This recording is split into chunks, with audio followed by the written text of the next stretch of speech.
Thank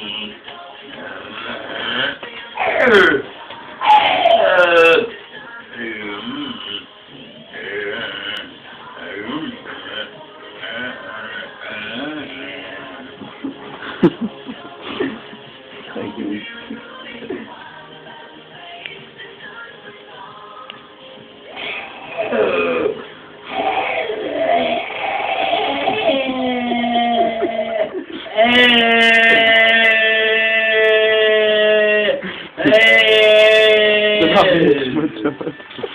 Anzi, quando l'uomo avesse... Kaj boš kaj košt? No, devi stare di qua.